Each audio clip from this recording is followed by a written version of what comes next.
here at the circle around the White House to protest the Keystone XL pipeline, and I'm here with Greater Washington Interfaith Power and Light and people of faith both from all over the DC area and all over the country. We have been wondering how many people it will actually take to circle the White House.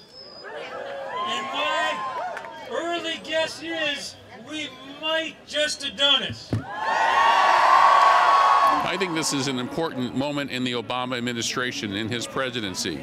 When he campaigned for office, he promised to come up with cleaner sources of energy. I'm not opposed to us using oil. I'm opposed to us using this particular type of oil because it's the most environmentally destructive, the most energy-intensive way of producing oil there is. This land is your land. This land is my land. That represents a real threat to our aquifer in Nebraska. The Ogallala Aquifer is the largest freshwater aquifer in the country, one of the largest in the world. Not that long ago in Michigan, millions of gallons of oil spilled. If we have another rupture like that and it soaks down into the aquifer, that affects the water for millions of people.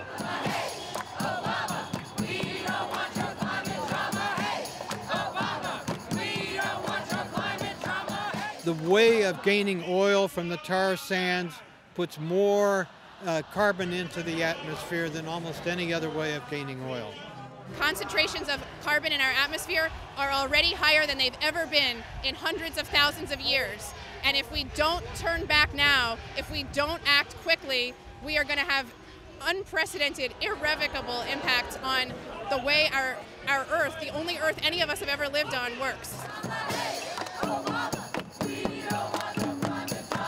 From all of the projections, this oil is intended for export to other countries. A small amount only will remain in the United States. So it won't make us any less oil dependent on other countries. If we want employment, the employment's going to be in solar cells, and in wind farms, and in all the renewable energy sources. It's not a one-time build a pipeline and destroy the earth by what we're going to harvest. It's how can we create the energy on a sustainable level so that my kids and your kids, our grandkids, have a future. I could pretend that I don't have to worry about people in the future, my children and grandchildren, but every Jewish community I've ever been part of cherishes children and thinks about transmitting tradition over many generations. The spiritual cost of not acting and not caring about this would be so high. Every single major world religion has some form of the golden rule, which is to treat someone else the same way I would like to be treated. Right? And the way this comes to opposing the tar sands pipeline or any of the ecological disasters that we're opposing is treating also the future generations the way we want to be treated now.